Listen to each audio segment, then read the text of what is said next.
What we have here is the 2004 Chevy Corvette stock Bose system going in here.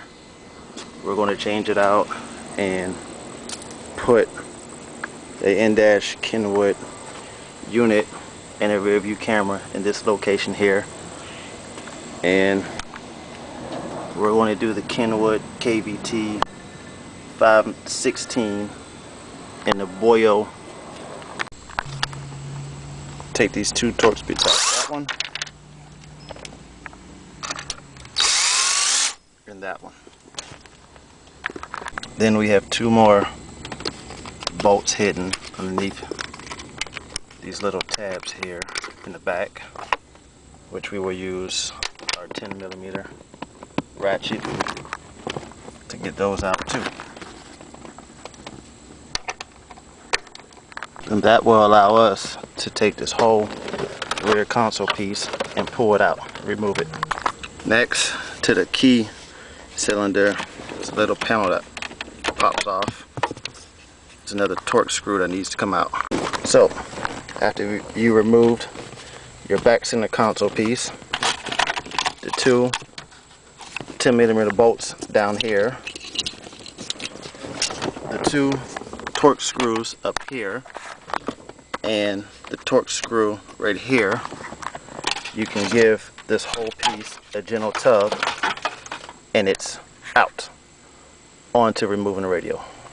Okay, taking the radio out, we're going to need to remove these two 7mm screws on either side of the radio, and for this customer we're going to change up the AC controller because he has bad lights on it.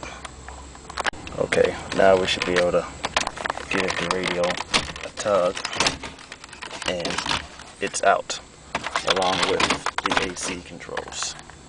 Alright, we have our pack audio special Corvette integration harness that we're about to wire into the Kenwood radio to make this bad boy work. I'm going to take the factory Kenwood harness and wire it to the pack module. We have one completed wire harness that is going to connect to our factory wire harness, then going to go to the radio. Alright, our Corvette factory wire harness does not have an ignition or accessory 12 volts to turn the radio on and off with the ignition. Therefore, PAC provides this extended wire to run to the ignition wire harness itself, which is underneath the key switch.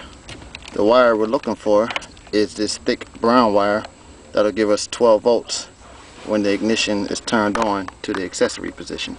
So we will take our red wire and connect it on over to that wire. Okay, now we're to our dash kit installation process. We take our handy dandy dash kit, and what this does is fills up our hole so we can go ahead and put a radio in there in the factory location without no space in there. So we're going to bolt that in, take our little sleeve. Our sleeve holds the radio in. We're going ahead and put the sleeve in, and that holds the radio in. We have taken and inserted our sleeve into our dash kit. Now we will take our radio and insert it into the sleeve first, because we have wires that we need to fish down through the bottom of the center console and run them back into the back of the center console for our iPod connections. Okay, now we're going to start running the wires for the rear camera. We have this black wire here that's going to go to the back and plug into the rear camera itself. Then we have this purple and white wire that we're going to run to the back too, and it's going to be tied into the reverse lights, so when you turn the vehicle to reverse or put the vehicle in reverse, the camera will come on so you can see backing up. We're going to run it underneath this panel here to the back and tuck the wire so you can't see it. Okay, now our radio is mounted in the dash. Let's see if we got some action. Power on. Telephone ringing. Telephone not ringing no more. Let's hit the open button. Okay, the TV is on, or radio, TV, DVD player is on, functioning correctly. Very pretty, Al. On to installation of the rear view camera. Now we will move on to putting this dash back together in reverse order of taking it apart. Okay, finished product. Radio's in.